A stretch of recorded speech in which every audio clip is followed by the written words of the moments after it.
Students, अब हम start करेंगे अपना नेक्स्ट टॉपिक है, हमारा नेक्स्ट चैप्टर है। एक्चुअली नेक्स्ट चैप्टर है हमारा रेफ्रिजरेंट्स, और रेफ्रिजरेंट को हिंदी में बोलते हैं प्रशीतक। जो अब तक जो है हमारा पाइपलाइन में फ्लो कर रहा था, उसका एक चैप्टर बनके तैयार हो गया। क्या नाम है? रेफ्रिजरेंट है, इसे प्रशीतक बोलते हैं। अच्छा, इसमें क्या क्या टॉपिक है इस चैप्टर में, पहले ये देख लेते हैं क्या क्या टॉपिक है। पहला हमारा फंक्शंस ऑफ रेफ्रिजरेंट। देखो एक्चुअल में क्या है ना, हमारा प्रशीतक जो है हमारा क्या काम करता है, रेफ्रिजरेंट हमारा क्या काम करता है, वो यहां पर पढ़ लेंगे। ठीक है, तो यहां पे डेफिनेशन भी आ जाएगी रेफ्रिजरेंट की। ठीक है, तो फंक्शन ऑफ रेफ्रिजरेंट पहला टॉपिक होगा हमारा, प्रशीतक के कार्य।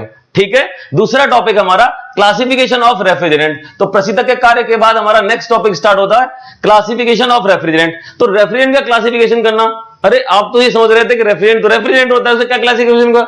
क्लासिफिकेशन बहुत ज्यादा है, मतलब इतने सारे रेफ्रिजरेंट हैं, आपको उनको अलग अलग रूप से क्लासिफाई करना पड़ेगा। तो यहां पर है प्रशीतक का वर्गीकरण, ये आप पढ़ेंगे नेक्स्ट टॉपिक के अंदर। उसके बाद नेक्स्ट टॉपिक हमारा है नोमेनक्लेचर ऑफ रेफ्रिजरेंट।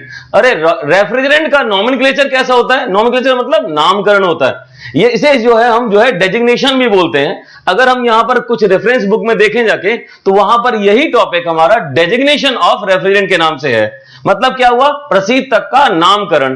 तो नामकरण कैसे होता है? जैसे आप अमोनिया NH3 बोलते हैं, लेकिन अमोनिया तो नहीं बोला जाएगा, इसका हम नामकरण कर देंगे, बोलेंगे R717।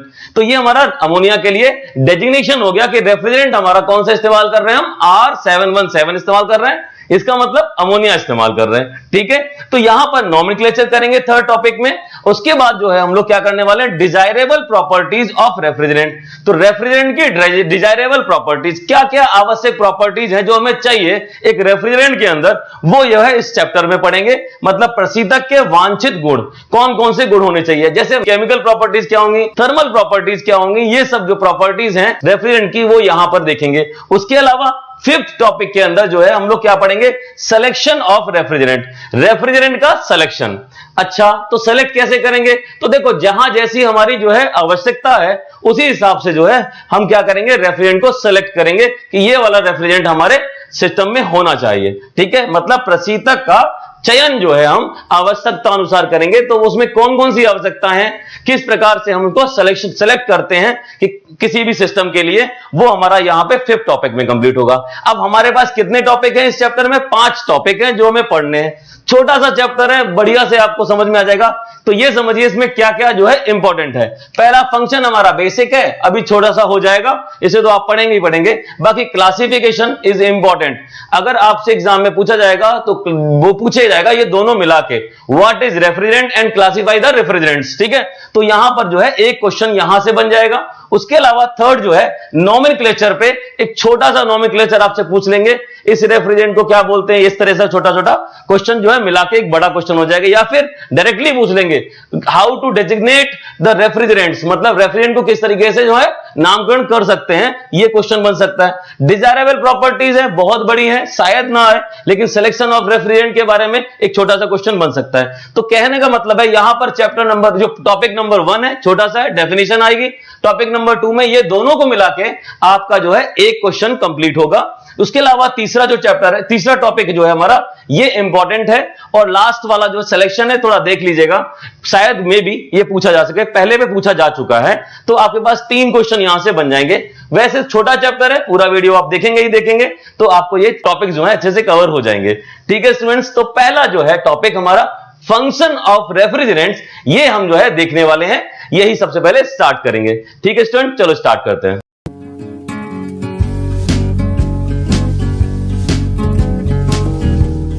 स्टूडेंट्स, पहला टॉपिक हमारा फंक्शन ऑफ रेफ्रिजरेंट्स, मतलब प्रशीतक के कार्य।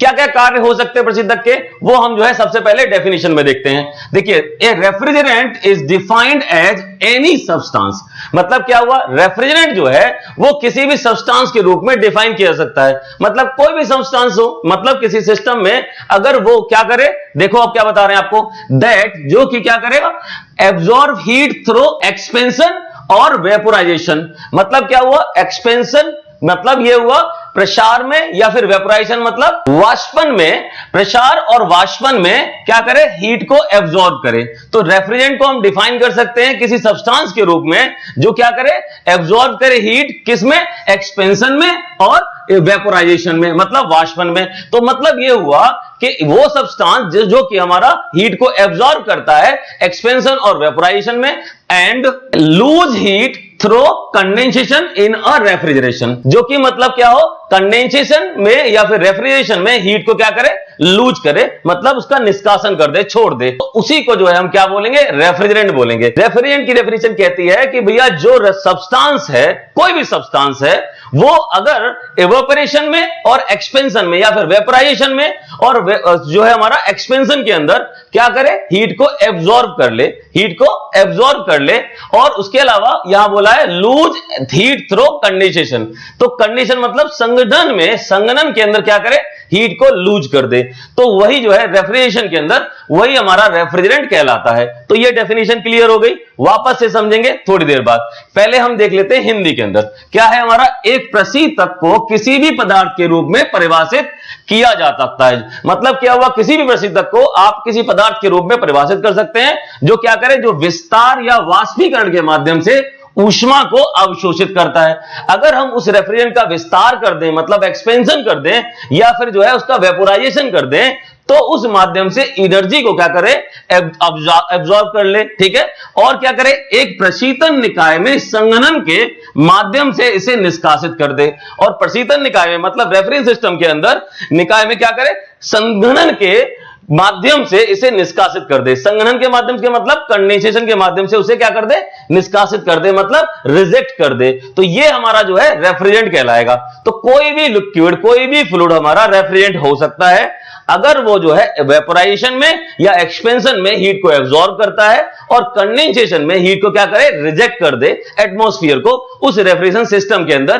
तो उसे जो है हम क्या बोलेंगे, रेफ्रिजरेंट बोलेंगे। ये हमारी डेफिनेशन हो गई, ठीक है। उसके अलावा देखें क्या बात हो सकती है, दीज सब्सटेंस, जो ये सब्सटेंस है, जो भी सब्सटेंस हमने लिया है, absorb heat at one place, एक स्थान से हीट को एब्जॉर्ब करे एट लो टेम्परेचर। ये बहुत इंपॉर्टेंट बात है, लो टेम्परेचर पर जो है हमारा क्या करे, एक प्लेस से हीट को एब्जॉर्ब कर ले, एंड रिजेक्ट दिस हीट, इस हीट को रिजेक्ट कर दे at another place, at other place having higher temperature, other place having higher temperature and pressure, ठीक है। एंड प्रेशर मतलब क्या हुआ, हीट को रिजेक्ट कर दे, कहां से, मतलब यहां पर है अदर प्लेस के ऊपर, वहां पर रिजेक्ट कर दे at higher temperature and pressure. मतलब यह हुआ कि जो हमारा सब्सटेंस है वो हीट को जो है एब्जॉर्ब कर ले एट लो टेम्परेचर और रिजेक्ट करे एट हायर टेम्परेचर।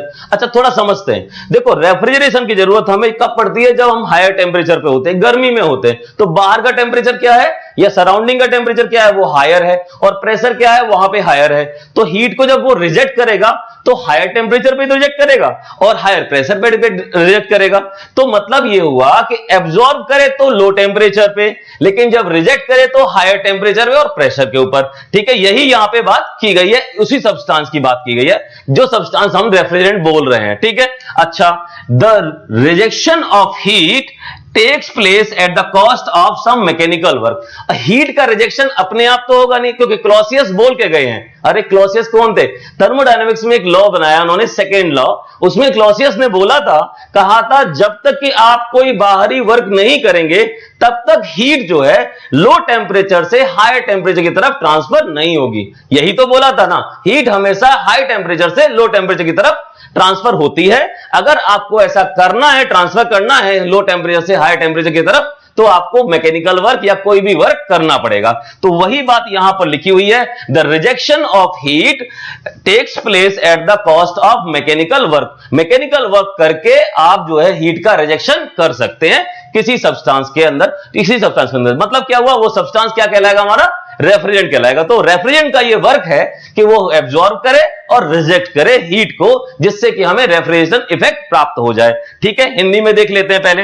एक स्थान, यहां पर देखो, ये पदार्थ, जो भी पदार्थ हमने लिए रेफ्रिजरेंट के तौर पे, ये पदार्थ एक स्थान से कम तापमान पर ऊष्मा को अवशोषित करते हैं। जो पदार्थ हैं वो कम तापमान पर ऊष्मा को एक स्थान पर अवशोषित करते हैं और क्या करेंगे, और उच्च तापमान पर और उच्च तापमान और दबाव पर क्या करें, दूसरे स्थान पर इसे निष्कासित कर देते हैं। जो हीट जो है एब्जॉर्ब करी है उसी को ही क्या करेंगे, निष्कासित कर देते हैं। ठीक है, और कुछ यांत्रिक कार्य करके इस ऊष्मा का निष्कासन किया जाता है। तो यांत्रिक कार्य करना पड़ेगा, मैकेनिकल वर्क करना पड़ेगा इस ऊष्मा को निष्कासित करने के लिए, क्योंकि जो है क्लॉसियस ने कहा था कि ऊष्मा का निष्कासन कम तापमान से अधिक तापमान के लिए किया जाता है, तो हमें उसके लिए बाहरी कोई भी कार्य करना पड़ेगा। तो यहां पर बाहरी कार्य कंप्रेसर करता है। ठीक है, तो ये हमारा हो गया यहां पर पूरा का पूरा फंक्शन ऑफ रेफ्रिजरेंट।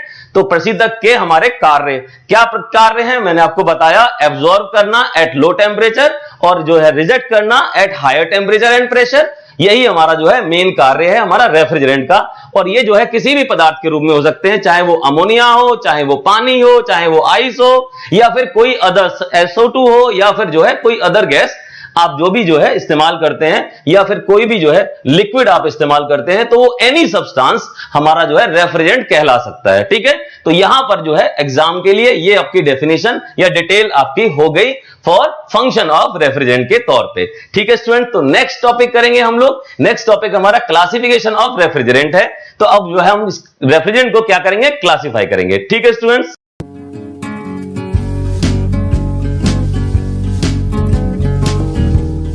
स्टूडेंट्स अब हम पढ़ने वाले हैं क्लासिफिकेशन ऑफ रेफ्रिजरेंट। तो रेफ्रिजरेंट का क्लासिफिकेशन कैसे करेंगे इसके बारे में पढ़ेंगे। मतलब जो हमारा प्रशीतक है उसका वर्गीकरण करना है हमें, और प्रशीतक का वर्गीकरण किस प्रकार करेंगे, देखें। The refrigerant are classified as follows. किस तरीके से हम क्लासिफाई करेंगे, प्रशीतक को निम्न तरह से वर्गीकृत करते हैं। किस तरह से देख लेते हैं, दो तरीके से करेंगे। एक होता है प्राइमरी रेफ्रिजरेंट जिसे प्राथमिक प्रशीतक बोलते हैं, दूसरा होता है सेकेंडरी रेफ्रिजरेंट जिसे द्वितीयक प्रशीतक बोलते हैं। अच्छा, प्राइमरी रेफ्रिजरेंट मतलब पहले यूज करने वाले, सेकेंडरी का मतलब बाद में यूज करने वाले, ऐसा नहीं होता। थोड़ा समझिए प्राइमरी होते क्या है। ठीक है, क्या मतलब है, दोज वर्किंग मीडियम मतलब या तो रेफ्रिजरेंट की बात करें विच क्या करें, directly take part in the refrigeration system.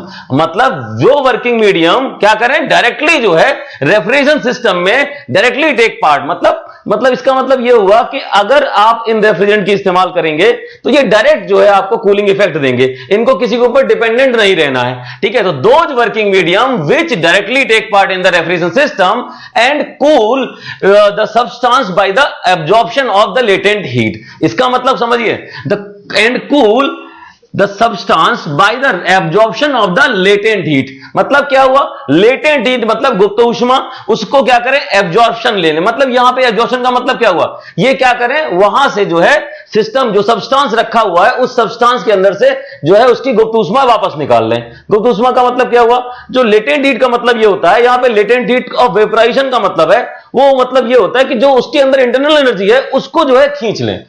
समझ रहे ना बात को। तो क्या हो जाएगा, वो जो पार्ट है वो बीच में किसी और फेज में ना जाके वो डायरेक्टली जो है क्या हो जाएगा, सॉलिडिफाई हो जाएगा या फिर ज्यादा ठंडा हो जाएगा। तो समझिए पाल, तो वो वर्किंग मीडियम जिन्हें रेफ्रिजरेंट कहते हैं, वो refrigerant which directly take part, जो डायरेक्टली जो है पार्ट लेते हैं किसमें, रेफ्रिजरेशन सिस्टम में, और जो है उसकी जो है सब्सटेंस की हीट, लेटेंट हीट को जो है एब्जॉर्ब कर लेते हैं, उन्हीं को बोलते हैं, क्या बोलते हैं, प्राइमरी रेफ्रिजरेंट। थोड़ा सा और समझते हैं, क्लियर करते हैं इसको। वो वर्किंग माध्यम जो क्या करें, रेफ्रिजरेंट कहलाते हैं। मतलब जो प्राइमरी रेफ्रिजरेंट कहलाते हैं वो क्या करते हैं, वो जो है डायरेक्टली जो है क्या होगा, जो रेफ्रिजरेशन सिस्टम है उसमें पार्ट ले लेते हैं। पार्ट लेने का मतलब यह हुआ कि वो डायरेक्टली जो है हमारे सब्सटेंस से हीट को जो है एब्जॉर्ब कर लेते हैं। और कौन सी हीट एब्जॉर्ब करते हैं, लेटेंट हीट एब्जॉर्ब करते हैं। ये जो है हमारा क्या हो गया, प्राइमरी रेफ्रिजरेंट हो गया। एक बार हिंदी में देखेंगे तो और डिटेल हो जाएगा, समझते हैं। वे कार्यकारी माध्यम या फिर वे रेफ्रिजरेंट जो सीधे प्रशीतन प्रणाली में भाग लेते हैं। तो प्रशीतन मतलब ठंडा करने के लिए वो डायरेक्टली जो है सिस्टम में काम करते हैं, तो वे सीधे प्रशीतन प्रणाली में कार्य करते हैं और गुप्त ऊष्मा को अवशोषित करके, किसी पदार्थ की गुप्त ऊष्मा को अवशोषित करके उसे क्या करते हैं, ठंडा करते हैं, पदार्थ को ठंडा कर देते हैं। यही जो है हमारा क्या हो जाएगा, प्राइमरी रेफ्रिजरेंट का डिटेल हो जाएगा। तो प्राइमरी रेफ्रिजरेंट आपको समझ आ गए, कौन कौन से? जो कि क्या करे, डायरेक्ट पार्ट ले सिस्टम के अंदर, और जो है उसमें जो है जो सबस्टांस रखा है हमारा, जो पदार्थ रखा है, जो एप्पल रखा हुआ है, जो हमने फ्रिज के अंदर रखा हुआ है, उससे डायरेक्ट हीट को एब्जॉर्ब कर ले, मतलब उसकी लेटेंट हीट को एब्जॉर्ब कर ले, और जो है वो जो है उसको क्या कर दे, ठंडा कर दे। तो ऐसे सब्सटेंस को हम क्या बोलेंगे? प्राइमरी रेफ्रिजरेंट बोलेंगे। ऐसे जो हमारे कार्यकारी तरल को या फिर हमारा वर्किंग सब्सटेंस को या वर्किंग मीडियम या फिर रेफ्रिजरेंट को क्या बोलेंगे? प्राइमरी रेफ्रिजरेंट बोलेंगे। उन्हीं को प्राथमिक शीतलक या प्रशीतक बोलते हैं। ये क्लियर हो गया। अब इनके जो है क्या देखें, एग्जांपल्स देख लें, क्या क्या उदाहरण है। तो एग्जांपल हमारे हैं अमोनिया। तो ये अमोनिया क्या करता है? ये डायरेक्टली हमारा जो है सिस्टम में टेक पार्ट करता है। जितने भी हमने अमोनिया से बेस्ड जितने रेफ्रिजरेशन सिस्टम पढ़े थे उसमें देखा था कि जो हमारा एवेपोरेटर है उसके अंदर अमोनिया जाती थी और वहां पर रखे हुए सब्सटेंस से क्या करती थी? हीट एब्जॉर्ब कर ले रही थी। तो वही चीज है, अमोनिया हो गया, कार्बन डाइऑक्साइड हो गया, इसे CO2 बोलते हैं, SO2 हो गया, सल्फर डाइऑक्साइड हो गया, मिथाइल क्लोराइड हो गया और इथाइल क्लोराइड हो गया, और फ्रेऑन ग्रुप। मतलब समझ में आया क्या? ये जितने भी रेफ्रिजरेंट हैं, ये नाम है, रेफ्रिजरेंट के नाम है, ये सारे रेफ्रिजरेंट जो है वो प्राइमरी रेफ्रिजरेंट कहलाएंगे। ठीक है, तो ये प्राइमरी रेफ्रिजरेंट के एग्जांपल्स हो गए, ये डिटेल हो गई। आपको समझ आ गया होगा कि प्राइमरी रेफ्रिजरेंट जैसे जो भी हमने कार्बन डाइऑक्साइड बताया ना, ये कार्बन डाइऑक्साइड भी ऐसे ही होता है। इसे जो है हम ड्राई आइस के रूप में भी इस्तेमाल करते हैं एरोप्लेन्स में। तो ये रेफ्रिजरेंट हमारे प्राइमरी रेफ्रिजरेंट्स कहलाएंगे। चलिए अब देख लेते हैं हम सेकेंडरी रेफ्रिजरेंट्स। ठीक है, तो सेकेंडरी रेफ्रिजरेंट्स जो है इनको हिंदी में बोलते हैं द्वितीयक प्रशीतक। मतलब यहां पर द्वितीयक प्रशीतक वो प्रशीतक होंगे जो कि प्राइमरी रेफ्रिजरेंट पे डिपेंड करेंगे। अच्छा, प्राइमरी रेफ्रिजरेंट पहले क्या करेंगे? इनको ठंडा करेंगे। मतलब समझ रहे हो? तो पहले हमने मान लीजिए अमोनिया इस्तेमाल कर लिया, तो अमोनिया जो है बहुत ज्यादा कूलिंग इफेक्ट देगा। अमोनिया कूलिंग इफेक्ट देगा तो उस कूलिंग इफेक्ट का इस्तेमाल करेंगे ये सेकेंडरी रेफ्रिजरेंट, और उससे ये ठंडे हो जाएंगे, उससे ये कूल हो जाएंगे, और फिर ये जो है हमारे सब्सटेंस को ठंडा करने के लिए यूज किए जाएंगे। तो सेकेंडरी रेफ्रिजरेंट वो होते हैं। पहले देख लेते हैं क्या है। Those refrigerant which are first cooled by primary refrigerant. वो रेफ्रिजरेंट जो कि पहले क्या हो, फर्स्ट जो है cooled by primary refrigerant, primary refrigerant से पहले कूल हो जाए, and then use for cooling purpose. उसके बाद जो है उन्हें कूलिंग पर्पज के रूप में इस्तेमाल करते हैं, आर नोन एज सेकेंडरी। यहां पे आर लिखा हुआ, इसका मतलब रेफ्रिजरेंट, सेकेंडरी रेफ्रिजरेंट कहलाते हैं। अच्छा, ये कौन कौन से होते हैं? जैसे जितने भी ब्राइन सॉल्यूशन है, ब्राइन का मतलब सोडियम क्लोराइड या फिर जो है कैल्शियम क्लोराइड। तो सोडियम क्लोराइड और कैल्शियम क्लोराइड क्या है? ये ब्राइन सॉल्यूशन है। तो ये क्या है? नमक और पानी के घोल हैं। तो मतलब जो नमक और पानी का घोल होता है उसी को हम बोलते हैं ब्राइन। तो ब्राइन हमारा जो है हमारा रेफ्रिजरेशन में ये टॉपिक है, मतलब ये समझ लीजिए केमिस्ट्री का पार्ट है। ब्राइन का मतलब वो सॉल्यूशन जिसमें कि नमक होगा और पानी होगा, उसका मिश्रण होगा, उसी को जो है हम ब्राइन बोलते हैं। तो सेकेंडरी रेफ्रिजरेंट में ब्राइन आता है, और ब्राइन के भी एक पार्ट है जैसे कि हमारा सोडियम क्लोराइड और कैल्शियम क्लोराइड, ये जो है ब्राइन के सॉल्यूशन जो है पार्ट है। तो आप ये समझ लीजिए सेकेंडरी रेफ्रिजरेंट जो है वो हमारा ब्राइन हो गया, उसका एग्जांपल, और सोडियम क्लोराइड हो गया और कैल्शियम क्लोराइड हो गया। क्लियर है ना? तो स्टूडेंट्स सबसे बड़ी चीज देखिए, एक काम है सेकेंडरी रेफ्रिजरेंट में हमारा वाटर भी आता है। ये बताना भूल गया, क्या है? सेकेंडरी रेफ्रिजरेंट में वाटर भी होता है। वाटर का मतलब क्या हुआ? तो वाटर क्या है? किसी से ठंडा कर लिया प्राइमरी रेफ्रिजरेंट से, और उस ठंडे वाटर को मतलब उस कूल वाटर को हम जो है सिस्टम में इस्तेमाल कर सकते हैं। अच्छा, ब्राइन सॉल्यूशन यूज करने का पीछे पर्पज भी है।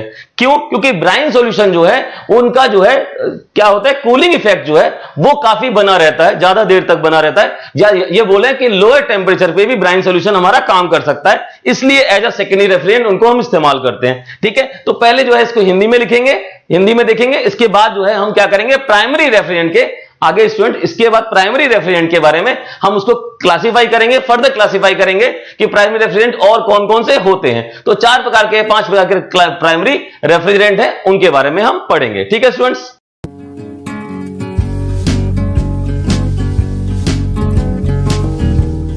तो सेकेंडरी रेफ्रिजरेंट के बारे में हमने पढ़ा कि भैया ये सेकेंडरी रेफ्रिजरेंट वही होते हैं जो कि प्राइमरी रेफ्रिजरेंट पे डिपेंड करते हैं। तो अब क्या करें, थोड़ा सा जो है इसके हिंदी के बारे में, हिंदी में जो है इसके बारे में पढ़ लेते हैं। क्या है हमारा सेकेंडरी रेफ्रिजरेंट? वो प्रशीतक जो पहले प्राथमिक प्रशीतक के द्वारा ठंडा किए जाते हैं। तो वो प्रशीतक जो पहले क्या करेंगे, प्राथमिक प्रशीतक के क्या करेंगे, ठंडा करेंगे। मतलब ये हुआ कि उनके कांटेक्ट में लाया जाएगा इन जो सेकेंडरी रेफ्रिजरेंट है उनको, और फिर उनका प्रयोग क्या करेंगे, शीतलन में किया जाता है। इसका मतलब क्या हुआ, सेकेंडरी हो गया ना। तो प्राइमरी का मतलब जो पहले ठंडे हुए तो उन्हें प्राइमरी बोल दिया, उसके बाद उनके कांटेक्ट में जो है हमें सेकेंडरी लेके आए, दूसरे वाले लेके आए, उनका प्रयोग किया गया, शीतलन में किया, तो वो हमारे क्या हो गए, द्वितीयक हो गए। तो ऐसे जो है प्रशीतक को क्या बोलते हैं, द्वितीयक प्रशीतक बोलते हैं। अच्छा, ये तो क्लियर हो गया कि वे प्रशीतक जो पहले प्राथमिक प्रशीतक के रूप में इस्तेमाल किए थे उन्हें ठंडा करने के इस्तेमाल करते हैं, और फिर उनका प्रयोग शीतलन में किया जाता है। चलिए देखते हैं एग्जांपल क्या होगा, हमने बता चुका हूं। ब्राइन मतलब पानी हो गया, ब्राइन हो गया, NaCl हो गया, CaCl2 हो गया, मतलब सोडियम क्लोराइड और कैल्शियम क्लोराइड। ठीक है, तो कैल्शियम क्लोराइड और सोडियम क्लोराइड, तो ये हमारा हो गया सेकेंडरी रेफ्रिजरेंट के बारे में। अब देखते हैं हम यहां पर जो है क्लासिफिकेशन ऑफ प्राइमरी रेफ्रिजरेंट्स। तो प्राइमरी रेफ्रिजरेंट को हम क्लासिफाई करेंगे। तो प्राइमरी रेफ्रिजरेंट को कैसे क्लासिफाई करते हैं, 5 तरीके से करते हैं, 5 तरीके से। पहला है हमारा हेलोकार्बन, ये हमारे रेफ्रिजरेंट हो गए। दूसरा है हमारे एजिट्रोप्स, ये रेफ्रिजरेंट हो गए। उसके अलावा हाइड्रोकार्बन रेफ्रिजरेंट, इनऑर्गेनिक रेफ्रिजरेंट, उसके अलावा अनसैचुरेटेड ऑर्गेनिक रेफ्रिजरेंट। तो ये हमारे जो है 5 रेफ्रिजरेंट हैं जिनको हम प्राइमरी रेफ्रिजरेंट के तौर पे समझते हैं। ठीक है, तो 5 जो है रेफ्रिजरेंट क्लासिफिकेशन किसका, प्राइमरी रेफ्रिजरेंट का किया, तो 5 रेफ्रिजरेंट मिले। इसमें पहला वाला है हेलोकार्बन रेफ्रिजरेंट। अच्छा, हेलोकार्बन रेफ्रिजरेंट में क्या आता है, R11 आता है, R12, R22, R30, R100, ऐसे बहुत सारे हैं। तो ये जो हमारे जो है ग्रुप हैं, ये हमारे हेलोजन ग्रुप में आते हैं। अच्छा, हेलोजन ग्रुप में आते हैं, इसीलिए इनको जो है बोलते हैं हम फ्रेयॉन ग्रुप भी बोलते हैं। फ्रेयॉन ग्रुप एक हमारा इंडस्ट्रियल जो है ग्रुप का नाम है, तो ये हमारे फ्रेयॉन ग्रुप में आते हैं। आजकल इस्तेमाल नहीं करते क्योंकि ओजोन लेयर डिप्लीशन में इनका जो है बहुत योगदान है। ठीक है, ओजोन लेयर डिप्लीशन का मतलब जो है हमारे ओजोन जो क्षरण हो रही है वो इनकी वजह से भी हो रही है, तो हम यहां पर इस्तेमाल नहीं कर रहे हैं इनका। अच्छा, एक खास बात, R11 का मतलब क्या हुआ, यहां पर ट्राइक्लोरो मोनोफ्लोरो, यहां पे मीथेन हो जाएगा। तो R11 को जो है हम IUPAC जो नेम है उसका क्या है, ट्राइक्लोरो मोनोफ्लोरो मीथेन। यहां पर जो है R12 जो है वो क्या है, डाइफ्लोरो मीथेन। तो ये इसके IUPAC नेम है। अगर मैं इसके जो फॉर्मूले के बारे में बात करूं तो उसकी आएगा CCl3F, ये हमारा क्या हो जाएगा R11 के लिए। ये हो जाएगा हमारा CCl2F2, ये हमारा R12 की जगह। ऐसे ही और के लिए भी जाएंगे। अब देखो, क्लोरीन और फ्लोरीन दोनों यहां पे अवेलेबल हैं। क्लोरीन जो है और फ्लोरीन, तो क्लोरीन हमारे लिए 1 यहां पर जो है पहले वाले में क्या है 3 है, और F यहां पर फ्लोरीन के जो है 1 कंपाउंड है। इसका मतलब यहां पे 1 जो है फ्लोरीन है और क्लोरीन हो गया 3। तो R11 और R12 इस तरीके से सब में जो है क्लोरीन फ्लोरीन के कंपाउंड मिलेंगे आपको। इसका मतलब ये है, ये जो है क्लोरीन होगा वहां पर जो है हमारी ओजोन लेयर खराब होने वाली है। तो इन गैसेस को जो है, इन रेफ्रिजरेंट को जो है हम फ्रेयॉन ग्रुप में रखते हैं और आजकल रेस्ट्रिक्ट कर रखा है। ठीक है, तो ये हमारे हेलोकार्बन हो गए। अच्छा, ये क्या करते हैं, हमारे ओजोन लेयर को खराब करते हैं, तो इसका इस्तेमाल नहीं करते हैं आजकल। जैसे R22 बहुत ज्यादा चलन में हो गया था, आजकल R12 का इस्तेमाल कर लेते हैं। बस ये मान के चलिए कि इनका इस्तेमाल केवल क्लीनिंग पर्पज के लिए, जो आप जो है आपके एसीज वगैरह हैं उनकी क्लीनिंग के लिए R12 का इस्तेमाल कर रहे हैं। एक चीज और बता दें आपको कि जो R12 है ना, ये बहुत पुराना रेफ्रिजरेंट है। तो ये एक तरह से पहला रेफ्रिजरेंट है जो R12 जो इस्तेमाल करना स्टार्ट किए गए थे। ठीक है, तो हेलोकार्बन्स कंपाउंड मैंने आपको बता दिया, ये हेलोकार्बन्स रेफ्रिजरेंट है। अच्छा, आगे देखते हैं, अगला है एजिट्रोप्स। अच्छा, एजिट्रोप्स का मतलब क्या होता है, ये जब 2 रेफ्रिजरेंट को आप मिक्स कर दो, 2 रेफ्रिजरेंट को मिक्स कर दिया और उससे जो तीसरा रेफ्रिजरेंट बना उसी को बोलते हैं एजिट्रोप्स रेफ्रिजरेंट। ठीक है, इसका मतलब क्या हुआ, इनके अंदर पहले वाले के भी गुण होंगे, दूसरे वाले के भी गुण होंगे, तो ये पहले से अच्छा बन जाएगा। जैसे हमारा R500 है, ये किससे बना, R12 R115 से जो है ये हमारा मिलके बना होता है। इसका मतलब क्या हुआ, देखो R12 के भी गुण होंगे इसके अंदर और R115 के भी गुण होंगे। अच्छा, ये जो मिक्स हो जाते हैं उसके बाद इनको अलग नहीं कर पाते। R12 को आप अलग करना चाहे नहीं होंगे और R115 को R12 से बिल्कुल अलग नहीं करते, चाहे कैसे भी हो, चाहे हाई टेम्परेचर पर भी हो। तो इसका मतलब क्या हुआ, एजिट्रोप रेफ्रिजरेंट वो रेफ्रिजरेंट होते हैं जो कि 2 रेफ्रिजरेंट से मिलकर बने होते हैं, तो ये एजिट्रोप कहलाएंगे। तो R500 हो गया, R502 हो गया, ये हमारे जो है आपको मिल जाएंगे। अच्छा, इस सबसे बड़ी बात, अच्छा ऐसे रेफ्रिजरेंट में आप पूछेंगे कि R12 भी है और R115 भी है, तो इसका मतलब ये तो नहीं है कि R12 होने की वजह से ये भी नुकसान पहुंचाएंगे, बिल्कुल थोड़ा ना थोड़ा ये भी नुकसान पहुंचाएंगे, लेकिन ये है कि ठीक है इनको भी इस्तेमाल करते हैं। अगला देखते हैं हाइड्रोकार्बन्स। हाइड्रोकार्बन्स ये तो बहुत ज्यादा फ्लेमेबल होते हैं, हाईली फ्लेमेबल, जैसे R50, R177, R290, इसके अलावा R600। अब यहां समझिए ये हमारे कौन कौन से हैं। R50 को मीथेन बोलते हैं, R11 से इथेन बोलते हैं, यहां पर प्रोपेन हो गया और ये हमारा ब्यूटेन हो गया। तो मीथेन, इथेन, प्रोपेन, ब्यूटेन ये हमारे क्या हो गए, हाइड्रोकार्बन रेफ्रिजरेंट्स हो गए। ये बहुत ज्यादा फ्लेमेबल हैं, इनका इस्तेमाल इंडस्ट्री वगैरह में होता है, नॉर्मल यूज नहीं करते, ठीक है। इसके अलावा क्या है, इनऑर्गेनिक, जो इनऑर्गेनिक कंपाउंड्स हैं कौन कौन से, R717, R718, R729 और ये जो है R744, ये जो है क्या है, ये हमारे इनऑर्गेनिक कंपाउंड्स है, इनऑर्गेनिक रेफ्रिजरेंट बोल सकते हैं इनको। तो इसका मतलब ये है कि ये जो रेफ्रिजरेंट है ये जनरली यूज होते हैं। जैसे आप जो है NH3 मतलब अमोनिया जनरलाइज इस्तेमाल कर ही रहे थे। उसके अलावा यहां पे R717 ये क्या है, हमारा वाटर है, ये वाटर के लिए इस्तेमाल होता है। ये हमारा जो R729 है ये एयर होता है, और उसके अलावा R744 जो है कार्बन डाइऑक्साइड होता है। तो जनरल यूज के लिए हम जो है इनऑर्गेनिक रेफ्रिजरेंट का इस्तेमाल कर रहे हैं। उसके अलावा एक और होता है, इसका क्या नाम है, अनसैचुरेटेड ऑर्गेनिक, ठीक है। तो अनसैचुरेटेड ऑर्गेनिक रेफ्रिजरेंट जो है हमारे, वो जो है हमारे या तो इथाइलिन ग्रुप के होंगे या फिर प्रोपाइलिन ग्रुप के होंगे। तो इथाइलिन हमारा ये हो गया R1150, ये इथाइलिन है, और ये R270 ये हमारा प्रोपेलिन है। तो इस तरीके से हमारे पास 5 तरह के प्राइमरी रेफ्रिजरेंट्स हो गए। इन प्राइमरी रेफ्रिजरेंट को अगर और तरीके से क्लासिफाई करना चाहें, जैसे कि भैया जो है टॉक्सिक जो है बहुत ज्यादा विषैले होते हैं, तो ऐसे रेफ्रिजरेंट के अलग नाम बना लीजिए, तो ये अलग अलग से भी कर सकते हैं, लेकिन इस तरह से करेंगे तो आपको सहूलियत भी रहेगी और आसानी से आप इन्हें याद भी कर पाएंगे। तो आप क्लासिफिकेशन आपका प्राइमरी रेफ्रिजरेंट का इस तरीके से कर लेंगे। सेकेंडरी रेफ्रिजरेंट का जो है, हमारे जो सेकेंडरी रेफ्रिजरेंट आपने पढ़े, इनके जो है हम क्या करेंगे, क्लासिफिकेशन नहीं करेंगे, क्योंकि ये तो हमारे पास जो ब्राइन है वाटर से रिलेटेड है, और ये हमें क्लोरीन जो हमारा NaCl और CaCl2 है यही होते हैं, इसको जो है क्लासिफिकेशन नहीं होता। तो आपका जो है क्लासिफिकेशन यहां पे कंप्लीट होता है प्राइमरी रेफ्रिजरेंट का। तो जो स्टूडेंट सोच रहे हैं कि हिंदी में बताएंगे, तो भैया यही हिंदी है, हेलोकार्बन, हेलो नहीं, हेलोकार्बन, एजियोट्रॉप्स, हाइड्रोकार्बन, यहां पे इनऑर्गेनिक, यहां पे अनसैचुरेटेड ऑर्गेनिक रेफ्रिजरेंट, ये सब जो है आपको नाम याद रखने पड़ेंगे, और यहां पे अपने नोट्स में हिंदी में लिख लीजिएगा, इनको ऐसे ही हिंदी में लिखना है, ठीक है स्टूडेंट्स। तो हमारा हो गया प्राइमरी रेफ्रिजरेंट का क्लासिफिकेशन, सेकेंडरी का होता नहीं है, तो हमारे पास क्लासिफिकेशन का जो टॉपिक है वो कंप्लीट हो गया। नेक्स्ट टॉपिक पढ़ेंगे नोमेनक्लेचर ऑफ रेफ्रिजरेंट, मतलब रेफ्रिजरेंट का जो है नामकरण करेंगे, और बहुत इंपॉर्टेंट टॉपिक है, ठीक है स्टूडेंट्स। तो चलिए स्टार्ट करते हैं।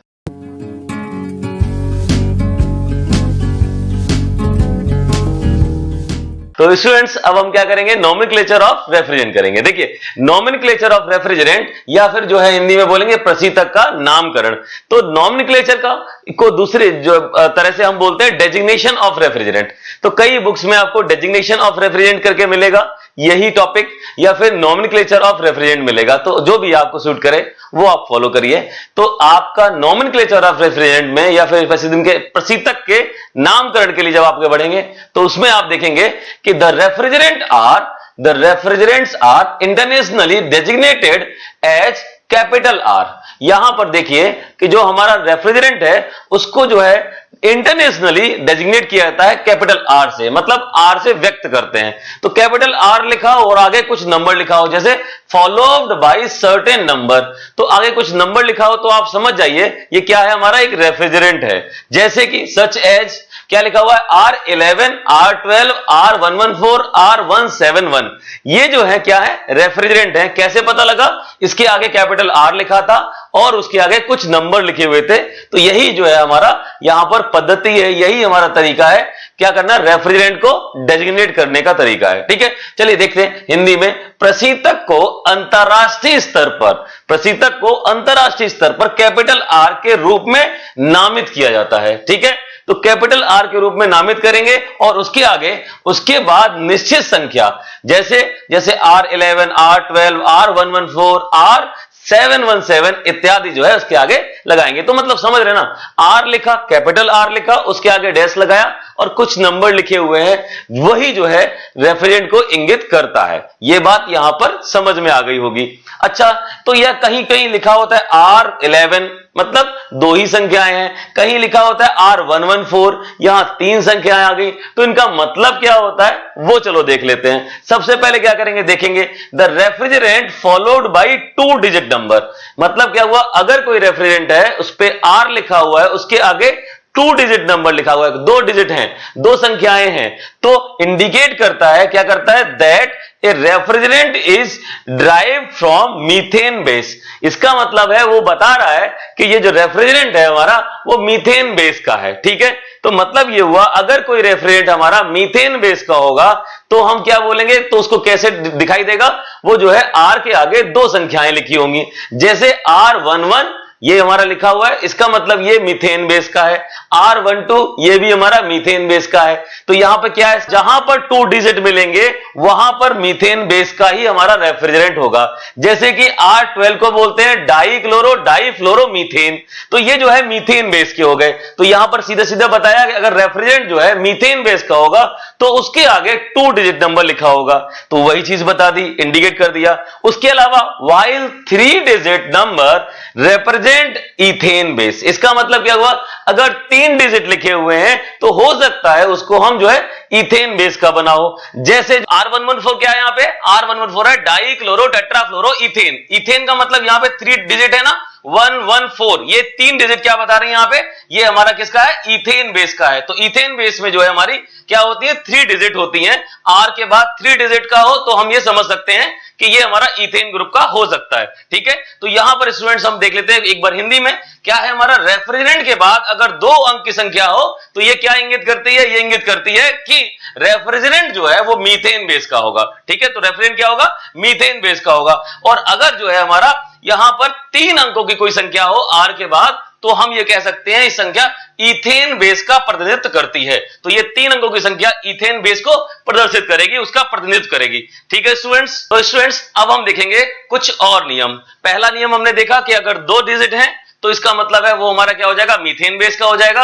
अगर 3 डिजिट है तो इथेन बेस का हो जाएगा।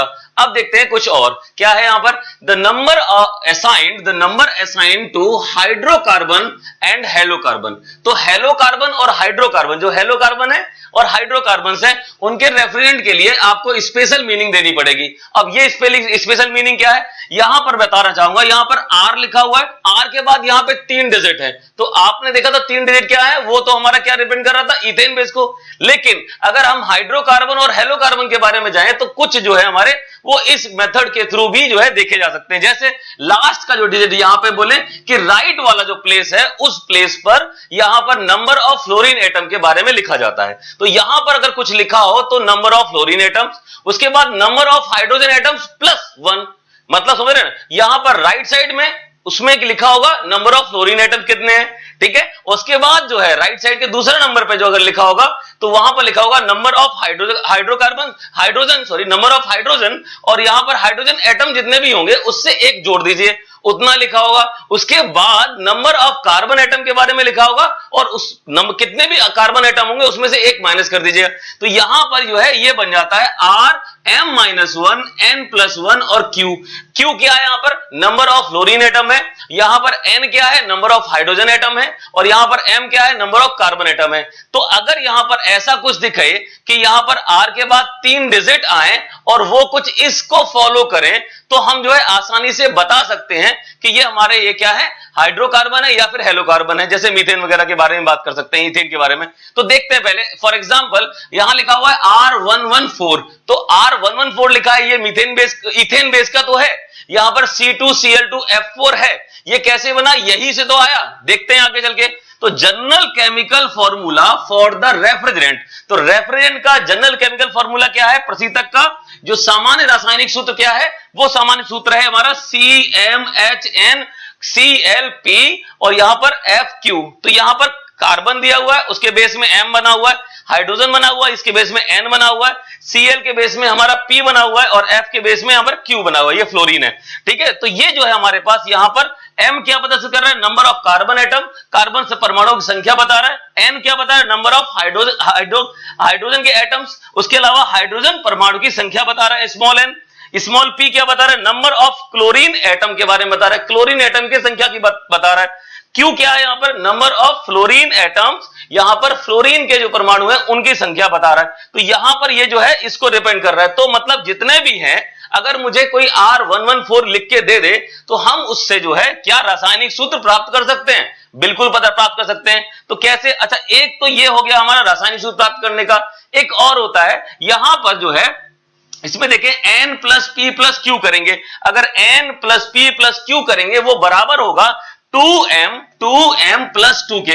अगर ये है, इसका मतलब है आपका जो सूत्र है वो एकदम सही है। देखते हैं पहले, अगर देखें यहां पे, अगर हमने किसी ने दे दिया हमें डाइक्लोरो टेट्राफ्लोरो इथेन दे दिया है, मतलब C2Cl2F4 दे दिया है, तो यहां पर ये सूत्र न दिया होगा, गया हो यहां पर C2Cl2F4 नहीं दिया है, तो आप कैसे पता करेंगे। तो यहां लिखा है डाइक्लोरो, दो है क्लोरीन यहां पर, ठीक है, तो क्या हो जाएगा टेट्राफ्लोरो, यहां पर 4 हमारे फ्लोरीन के और इथेन दे रखा है। तो यहां पर अगर हम देखें तो ये हमारे पास m बराबर 2 दे रखा है, उसके बाद n कितना दे रखा है, यहां पे n हाइड्रोजन एटम की संख्या है, तो n हाइड्रोजन एटम्स तो यहां अवेलेबल नहीं है तो वो 0 रख दिया। उसके अलावा यहां पर क्लोरीन एटम कितने, 2 दे रखे हैं, उसके अलावा यहां फ्लोरीन एटम कितने, 4 दे रखे हैं। तो यहां से जो है हम डायरेक्टली r यहां पर m-1 n+1 और q का फॉर्मूला लगाएंगे और यहां से क्या कर लेंगे, m बराबर 2 रख के इस तरीके से करके, तो हम जो यहां से कैलकुलेट करेंगे वो निकलेगा R114 निकल के आएगा।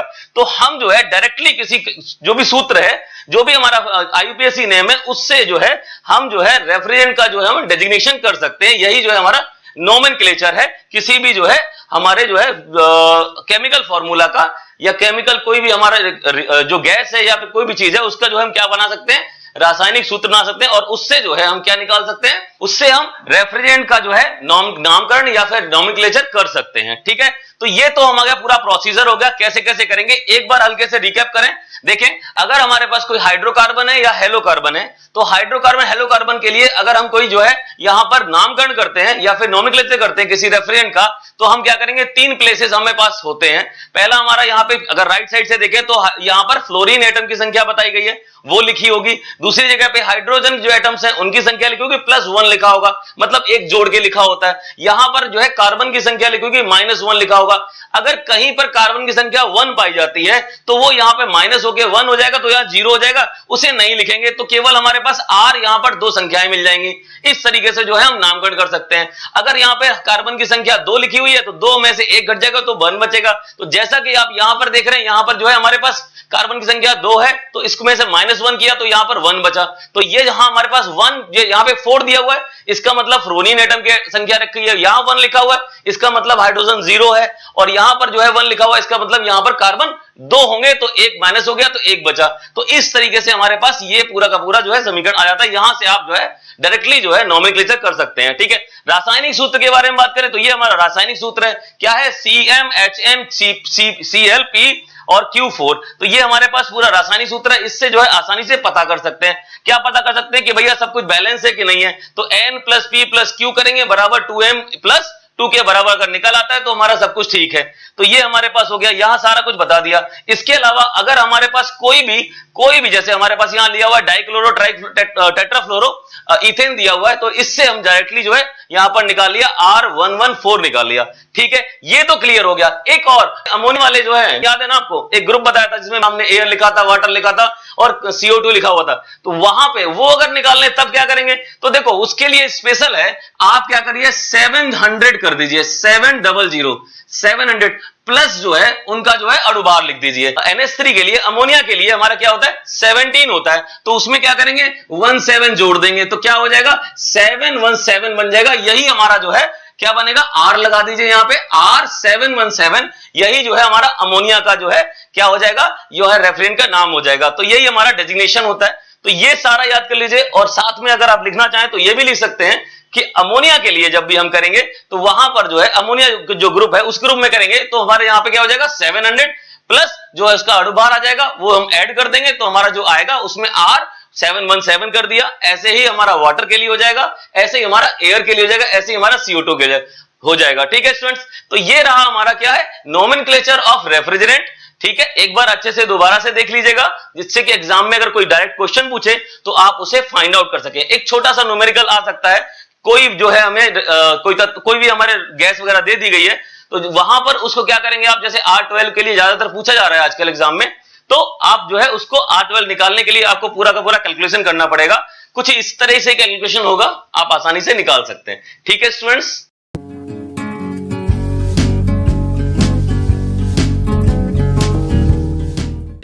अब हम स्टार्ट करेंगे, हमारा नेक्स्ट टॉपिक है। नेक्स्ट टॉपिक हमारा क्या है, डिजायरेबल प्रॉपर्टीज ऑफ रेफ्रिजरेंट्स। तो रेफ्रिजरेंट की डिजायरेबल प्रॉपर्टीज क्या क्या होती हैं वो हम इस टॉपिक में पढ़ने वाले हैं। क्या है, प्रशीतक के वांछित गुण। वांछित का मतलब क्या होता है, जो हमें चाहिए, मतलब ऐसा प्रशीतक हो, उसमें ये चीजें हो, इस तरह का जो है बिहेव करे, तो उस तरह के प्रशीतक को देखने के लिए हम जो है ये टॉपिक पढ़ सकते हैं। क्या है, डिजायरेबल प्रॉपर्टीज ऑफ रेफ्रिजरेंट। तो रेफ्रिजरेंट की क्या है, डिजायरेबल प्रॉपर्टीज क्या है, तो ये डिजायरेबल प्रॉपर्टीज, तो पहले उससे पहले ये समझ ले कि हमारे जो प्रशीतक है या फिर रेफ्रिजरेंट है उसमें कौन कौन से गुण होते हैं या फिर गुण कौन कौन से होते हैं। तो पहले देखते हैं, एक हमारा है थर्मोडायनेमिक प्रॉपर्टी या मतलब ऊष्मागतिकीय गुण, दूसरा है हमारा केमिकल प्रॉपर्टीज या मतलब रासायनिक गुण, तीसरा हमारा है फिजिकल प्रॉपर्टीज।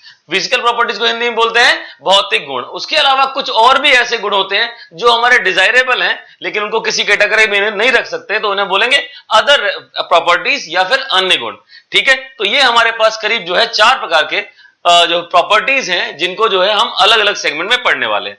जैसे हमारे पास थर्मोडायनेमिक प्रॉपर्टी है, ऊष्मागतिकीय गुण है, उसमें जो है ये 5 पॉइंट है, 5 तरह की चीजें जो है ऊष्मागतिकीय नियम में या ऊष्मागतिकीय गुण के अंदर जो है होना चाहिए। थर्मोडायनेमिक प्रॉपर्टी कौन कौन सी, तो पहला है हमारा लो बॉइलिंग पॉइंट।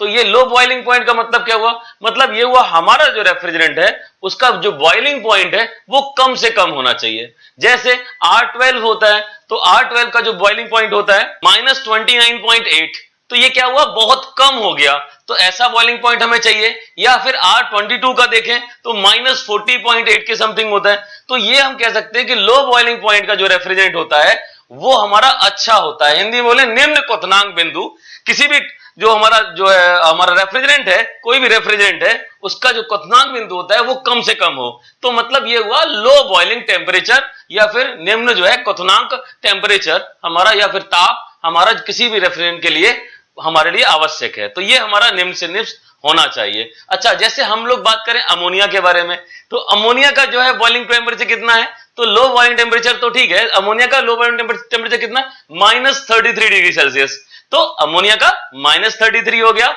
और R12 का 29.8 हो गया, और हमारा जो है अगर हम R22 देखें तो उसका हो गया 40.8 डिग्री सेल्सियस। तो ये जो है हमारे लो टेम्परेचर या लो बॉइलिंग पॉइंट होना चाहिए हमारा रेफ्रिजरेंट के लिए। दूसरा पॉइंट देखते हैं, लो फ्रीजिंग पॉइंट, निम्न हिमांक बिंदु। तो फ्रीजिंग पॉइंट भी हमारा किसी भी रेफ्रिजरेंट के लिए कम से कम होना चाहिए, वो कम से कम टेम्परेचर पे जाके वो कैसे फ्रीज हो। इसका मतलब क्या हुआ, कम से कम का मतलब जितना भी ज्यादा अधिक माइनस में चला जाएगा उतना ही बेटर है, मतलब जल्दी से जमे ना, ऐसा ना हो कि वो 30 डिग्री सेल्सियस पे ही जम गया, 30 डिग्री सेल्सियस पे जो है वो क्या हो गया, फ्रीज हो गया, ऐसा नहीं है। जितना कम से कम होगा उतना बेटर होगा। तो यहां पर रेफ्रिजरेंट में लो फ्रीजिंग पॉइंट भी होना चाहिए। तो अब आप पूछेंगे R12 का कितना होता है, तो R12 का -57 के आसपास होता है। तो R12 कितना हुआ, -57, और इसके अलावा अगर हम R22 का देखें तो -160 डिग्री सेल्सियस। तो कितना ज्यादा, कितना कम हो गया, मतलब ये हुआ कि हमारा फ्रीजिंग पॉइंट टेम्परेचर जो है किसी भी रेफ्रिजरेंट के लिए हम कम से कम होना चाहिए, ऐसा रेफ्रिजरेंट हम यूज करें जिसका जो फ्रीजिंग पॉइंट है वो कम से कम हो। ठीक है, थर्ड हमारा आता है हाई सैचुरेशन टेम्परेचर, उच्च संतृप्त तापमान। इसका मतलब है सैचुरेशन टेम्परेचर किसी भी रेफ्रिजरेंट का ज्यादा से ज्यादा होना चाहिए। तो ये हमारा 3 पॉइंट हो गए, 2 में हमने लो देखा और तीसरा हमारा हाई सैचुरेशन टेम्परेचर। तो हमारा यहां ये सोच सकते हैं कि मतलब रेफ्रिजरेंट ऐसा हो जिसका जो है सैचुरेशन टेम्परेचर हाई हो। ठीक है, उसके अलावा देखें high latent heat of vaporisation, तो कोई भी रेफ्रिजरेंट हो उसमें जो वेपोराइजेशन हो, लेटेंट हीट ऑफ वेपोराइजेशन, वो हमारा क्या हो, ज्यादा से ज्यादा हो, या वाष्पन की उच्च गुप्त ऊष्मा, मतलब जब गुप्त ऊष्मा हो वो वेपोराइजेशन में बहुत ज्यादा हो, ऐसा हमें रेफ्रिजरेंट चाहिए। अच्छा, फिफ्थ पॉइंट है हमारा positive pressure in condenser and evaporator, तो एवेपोरेटर और कंडेंसर में हमारा प्रेशर माइनस में नहीं, हमारा हाई होना चाहिए, ज्यादा होना चाहिए, पॉजिटिव, लेकिन बहुत ज्यादा नहीं होना चाहिए, ये भी हमें ध्यान रखना पड़ेगा। तो ऐसा रेफ्रिजरेंट यूज करें जिसका जो है हमारा पॉजिटिव प्रेशर मिले, किसमें, एवेपोरेशन में और हमारा कंडेंसेशन में, ठीक है। तो यहां मतलब क्या हुआ, संघनित और वाष्पन में हमें अधिक जो है दाब प्राप्त होना चाहिए, ऐसा रेफ्रिजरेंट हो। तो 4-5 पॉइंट हो गए। पहला हमारा लो बॉइलिंग पॉइंट, दूसरा हमारा लो फ्रीजिंग पॉइंट, तीसरा हाई डेसोरेशन पॉइंट, उसके अलावा फोर्थ हमारा high latent heat of vaporisation, और उसके अलावा हमारा फिफ्थ पॉइंट है पॉजिटिव प्रेशर, किसमें, कंडेंसर में और जो है एवेपोरेटर के अंदर हमारा होना चाहिए। तो ये हमारी थर्मोडायनामिक प्रॉपर्टी होंगी, जिसमें हम मोस्टली टेम्परेचर की बात की। तो थर्मोडायनामिक प्रॉपर्टी ऊष्मागतिकीय गुण जो है उसमें टेम्परेचर की बात होगी। अब हम बात करेंगे रासायनिक गुण की, मतलब यहां पे केमिकल प्रॉपर्टीज के बारे में। रासायनिक गुण कौन कौन से होते हैं? केमिकल प्रॉपर्टीज मतलब केमिकल रिएक्शन से संबंधित जितने भी गुण होंगे वो हमारे ये होने चाहिए। तो क्या हो, तो सबसे पहली चीज समझ लीजिए, अगर हमारा रेफ्रिजरेंट हुआ, अगर वो टॉक्सिक हुआ, मतलब वैसा हुआ कि मतलब विषैला, मतलब अगर लीक कर जाए तो पूरा घर बेहोश हो जाए, ऐसा रेफ्रिजरेंट नहीं होना चाहिए। तो यहां लिखा हुआ है नॉन टॉक्सिसिटी। रेफ्रिजरेंट के अंदर ऐसी प्रॉपर्टी ना हो कि वो टॉक्सिसिटी हो। इसका मतलब ये हुआ जितने भी टॉक्सिक हैं और अच्छे हैं तो उनको हम इंडस्ट्री में इस्तेमाल करेंगे, लेकिन घरों में ऐसा रेफ्रिजरेंट तो बिल्कुल भी इस्तेमाल नहीं करेंगे जो कि हमारा कैसा हो, नॉन, जो हमारा टॉक्सिक हो, मतलब विषैला हो। तो यहां पर क्या है प्रॉपर्टी हमारी, कैसी प्रॉपर्टी चाहिए हमें, नॉन टॉक्सिसिटी, उसके अंदर हो गैर विषाक्तता होनी चाहिए। तो इस तरीके से हमारी पहली प्रॉपर्टी केमिकल प्रॉपर्टी हो गई। दूसरा non flammable and non explosive. अब ऐसा ना हो कि जैसे ही वो लीक करे और वो क्या हो जाए, उसके अंदर आग लग जाए, फ्लेमेबल हो जाए, मतलब वहां पे जो है विस्फोट हो जाए, तो ऐसा रेफ्रिजरेंट तो चाहिए ही नहीं। तो यहां लिखा हुआ है non flammable and non explosive, मतलब क्या हुआ, गैर ज्वलनशील और गैर विस्फोटक, इस तरह का रेफ्रिजरेंट हमारा होना चाहिए। उसके अलावा नॉन कोरोसिव। अच्छा, ऐसा ना हो कि रिएक्शन कर ले। अच्छा, रिएक्शन कर ले का मतलब क्या हुआ, किसी भी जो मेटल जिसके अंदर वो फ्लो कर रहा है उसके साथ रिएक्ट कर जाए, या फिर लीक करे तो आसपास के एरिया में जो है कोरोजन हो जाए, मतलब संक्षारण हो जाए। तो ऐसा रेफ्रिजरेंट नहीं चाहिए जिसमें जो है संक्षारण की ज्यादा प्रवृत्ति होनी चाहिए। तो नॉन कोरोसिव नेचर का हमारा रेफ्रिजरेंट होना चाहिए, गैर संचारक होना चाहिए, ठीक है। उसके अलावा क्या है, फोर्थ पॉइंट हमारा केमिकल स्टेबिलिटी इन रिएक्टिंग। तो रिएक्शन के दौरान उसके अंदर जो केमिकल स्टेबिलिटी होनी चाहिए, इसका थोड़ा सा मतलब समझ लेते हैं। देखो, केमिकल स्टेबिलिटी का मतलब ये होगा, अगर हम वो केमिकल रिएक्ट कर रहा है किसी से, मतलब वो हमारा रेफ्रिजरेंट जो है किसी के साथ रिएक्ट कर रहा है, तो वो उतना स्टेबल हो जो आसान धीरे धीरे तरीके से होने के बाद रुक जाए। ऐसा ना हो कि वो रिएक्शन करते चला जा रहा है, थोड़ा रिएक्शन हुआ ठीक है चलेगा, लेकिन कॉन्टिन्यूअस रिएक्शन नहीं होना चाहिए, स्टेबल होना चाहिए। तो रिएक्शन के दौरान जो है हमारा केमिकल रिएक्शन के दौरान जो है हमारे स्टेबिलिटी अवेलेबल होनी चाहिए, ठीक है। तो अच्छा, इसका हिंदी में क्या बोलेंगे, प्रतिक्रिया में रासायनिक स्थिरता हमारे रेफ्रिजरेंट के अंदर होनी चाहिए, ठीक है। अच्छा, नॉन इरिटेटिंग एंड ऑर्डरलेस, एक और वर्ड आ गया, मतलब नॉन इरिटेटिंग का मतलब हमें परेशान ना करे। परेशान कैसे करेगा, परेशान करने का मतलब है, हो सकता है हमें इरिटेट कर दे, उत्तेजक कर दे, बहुत ज्यादा परेशान कर दे कि मतलब ये क्या है, उस तरह की कोई गैस नहीं होनी चाहिए उसके अंदर। और ऑर्डरलेस का मतलब ये हुआ यहां पे गंध रहित, तो इस तरह का गंध रहित नहीं होनी चाहिए। ध्यान रखना, कोई भी रेफ्रिजरेंट ऐसा हम इस्तेमाल नहीं करेंगे जिसके अंदर कोई स्मेल ही नहीं हो। अगर स्मेल होगी तो ही तो पता लगेगा कि ये हमारा लीक कर गया है। तो केमिकल प्रॉपर्टीज के अंदर यहां पर जो सबसे बढ़िया पॉइंट है वो नॉन इरिटेटिंग है और ऑर्डरलेस। इस तरीके से non irritating and non odourless हमारा जो है ये हमारा रेफ्रिजरेंट होना चाहिए, ठीक है। तो इस तरीके से हमारे पास हो गया, क्लियर है। तो ये हमारे केमिकल प्रॉपर्टीज कंप्लीट हो गई। तो thermal properties complete, chemical properties complete. उसके अलावा आता है हमारा फिजिकल प्रॉपर्टीज, मतलब कैसे भौतिक गुण कैसे होने चाहिए, उसके अंदर दिखना कैसा चाहिए। तो लो स्पेसिफिक वॉल्यूम ऑफ वेपर, तो वेपर का जो स्पेसिफिक वॉल्यूम है वो हमारा क्या होना चाहिए, कम होना चाहिए। तो स्पेसिफिक वॉल्यूम का मतलब क्या, वो वाष्प का कम आपेक्षिक आयतन होना चाहिए। तो आपेक्षिक आयतन क्या होता है, वही जो होता है जो डेंसिटी का ठीक उल्टा। तो गैस के लिए हमारा क्या होता है, आपेक्षिक आयतन या फिर स्पेसिफिक वॉल्यूम देखते हैं, ठीक है। तो हम यहां पर देखेंगे कि हमारा कम से कम होना चाहिए आपेक्षिक आयतन या फिर स्पेसिफिक वॉल्यूम किसी वेपर के लिए। तो अगर हमारा रेफ्रिजरेंट वेपर में कन्वर्ट होता है तो वहां पर स्पेसिफिक वॉल्यूम हो कम से कम जगह में आ जाए। उसके बाद लो स्पेसिफिक हीट, इसका मतलब क्या हुआ, आप बोलोगे स्पेसिफिक हीट आ गया तो ये तो हमारा थर्मोडायनेमिक प्रॉपर्टी हो गई, नहीं है, यहां पर विशिष्ट ऊष्मा जो है कम से कम होना चाहिए, फिजिकली है, तो मतलब क्या हुआ, विशिष्ट ऊष्मा कम से कम हो हमारे किसी रेफ्रिजरेंट के लिए। उसके अलावा हाई थर्मल कंडक्टिविटी, देखो थर्मल कंडक्टिविटी का मतलब हुआ यहां पे गर्म हुआ तो लास्ट वाला तक जो है हमारा पूरा का पूरा जल्दी से जल्दी जो है हमारा हीट फ्लो फैल जाए, पूरे में बहुत तेजी से हीट ट्रांसफर हो, तो पूरे जो है हमारा रेफ्रिजरेंट हो उसमें जो है वो गुण प्राप्त हो जाए जितना टेम्परेचर हमारा फ्लो कर रहा है। तो यहां पे थर्मल कंडक्टिविटी जो है किसी की उच्च ऊष्मीय चालकता, तो ऊष्मीय चालकता कैसी होनी चाहिए हमारे रेफ्रिजरेंट की, हाई होनी चाहिए, और लो विस्कोसिटी, अच्छा जितना ज्यादा विस्कस होगा मतलब उतना ज्यादा गाढ़ा, और उतना ज्यादा गाढ़ा तो इजीली फ्लो नहीं कर पाएगा, तो फ्लूइडिटी हमारी कम हो जाएगी। तो हमें यहां क्या देखना है, लो विस्कोसिटी, या फिर हम ये बोल सकते हैं हाई फ्लूइडिटी, ज्यादा बहे, जो ज्यादा आसानी से फ्लो कर सके। तो यहां पे निम्न श्यानता या फिर जो है उसका बहने की क्षमता जो है वो हमारी ज्यादा से ज्यादा होनी चाहिए, ठीक है। तो हमारे पास 4 पॉइंट हमारे हो गए फिजिकल प्रॉपर्टीज। पहला क्या था हमारा, स्पेसिफिक वॉल्यूम हमारा कम होना चाहिए, दूसरा हमारा स्पेसिफिक हीट हमारा कम होना चाहिए, तीसरा पॉइंट थर्मल कंडक्टिविटी ज्यादा होना चाहिए, उसके अलावा हमारा विस्कोसिटी भी हमारी कम होना चाहिए, मतलब श्यानता कम हो, ठीक है। ये हमारी हो गई फिजिकल प्रॉपर्टीज। अब अदर प्रॉपर्टीज में देख लेते हैं क्या प्रॉपर्टीज हैं। अदर प्रॉपर्टीज में पहला आया ease of leak detection. Ease of leak detection का मतलब क्या हुआ, आसानी से उसके मतलब लीक होने का पता लग जाए कि लीक हो रहा है, और अच्छा ये भी पता लग जाए कहां से लीक हो रहा है, क्योंकि इतना जो है हमारा बड़ा सिस्टम होता है, लीक ढूंढते ढूंढते परेशान हो जाएंगे। तो क्या हुआ, लीक डिटेक्शन जो है आसानी से हो, मतलब क्या, रिसाव की आसानी से खोज की जा सके, कहां से रिसाव हो रहा है या फिर रिसाव हो भी रहा है कि नहीं हो रहा, तो स्मेल से पता लग जाना चाहिए, वो हमने देख लिया केमिकल प्रॉपर्टीज में। तो यहां पर जो है हमारा अदर प्रॉपर्टीज में आ जाता है कि जो है रिसाव हो रहा तो उसकी खोज आसानी से हो जाए, ठीक है। चलिए आगे देखते हैं, अवेलेबिलिटी एंड लो कॉस्ट। देखो ऐसा ना हो कि हमारा अवेलेबल ही ना हो मार्केट में।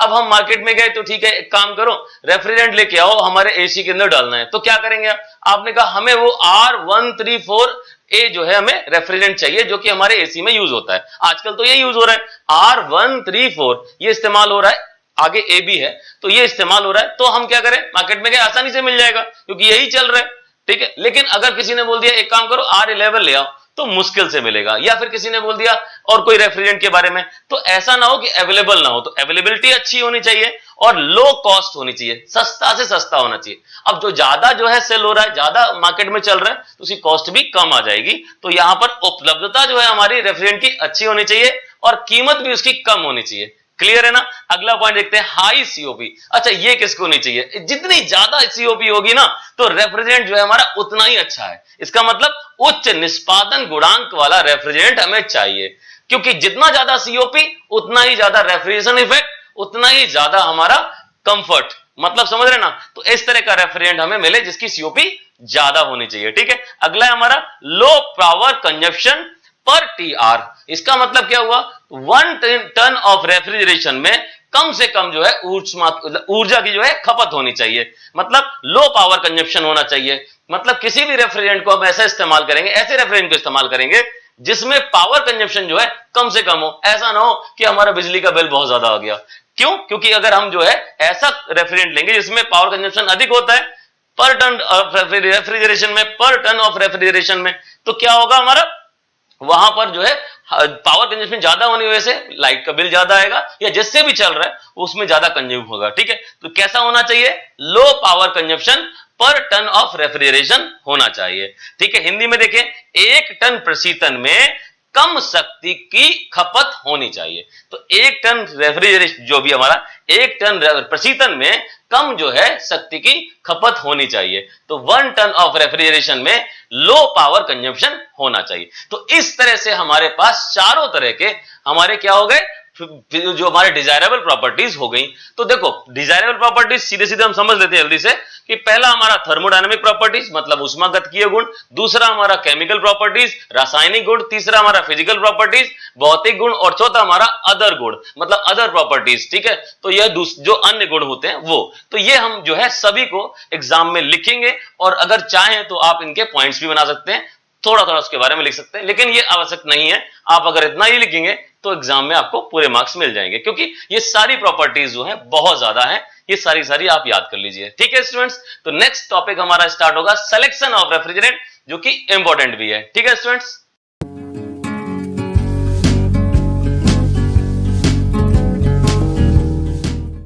तो स्टूडेंट्स हमारा नेक्स्ट टॉपिक है सिलेक्शन ऑफ रेफ्रिजरेंट्स। ठीक है, तो अगर रेफ्रिजरेंट का सिलेक्शन करना है तो हम क्या करें? देखो प्रॉपर्टीज तो हमने पढ़ ली, क्या क्या प्रॉपर्टीज होनी चाहिए, वो डिजायरेबल प्रॉपर्टीज में आ गया। लेकिन सिलेक्शन करना है किसी रेफ्रिजरेंट का, मतलब रेफ्रिजरेंट का क्या करना है? चयन करना है, प्रशीतक का चयन करना है, तो हम क्या करें?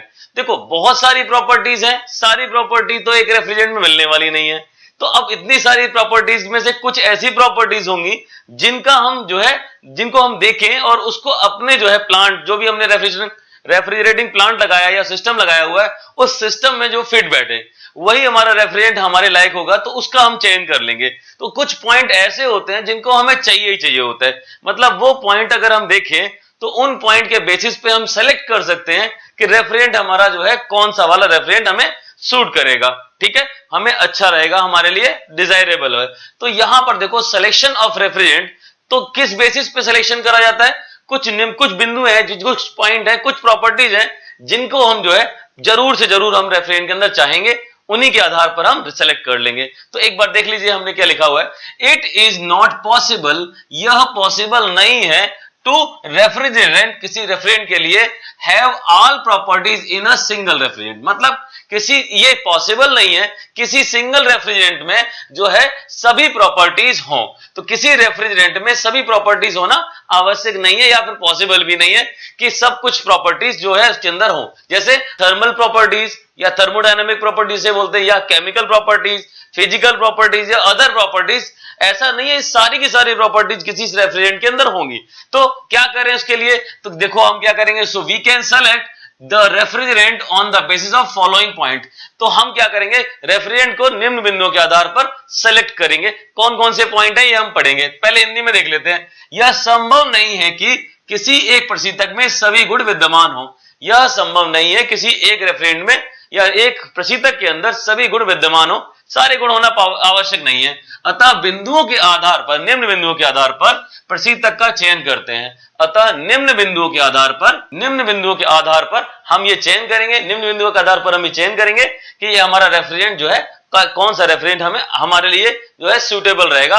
तो हम उस तरीके से देखते हैं। तो पहला पॉइंट देख लेते हैं, ये हमारे पास पहला पॉइंट है हमारा इवेपोरेटर प्रेशर एंड टेम्परेचर। ठीक है, तो आप देखो सबसे बड़ी बात क्या है, हमने पहले भी बता दिया प्रॉपर्टीज के अंदर, इवेपोरेटर का प्रेशर और टेम्परेचर कैसा हो, हाई होना चाहिए।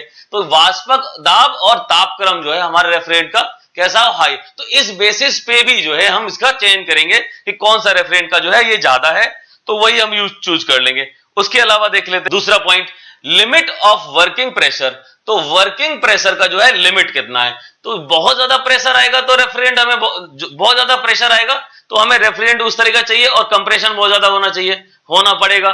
तो यहां पर जो है वर्किंग प्रेशर की जो है हमें लिमिट कितनी है ये पता हो रेफ्रिजरेंट की। ठीक है, तभी हम उस रेफ्रिजरेंट का इस्तेमाल करेंगे।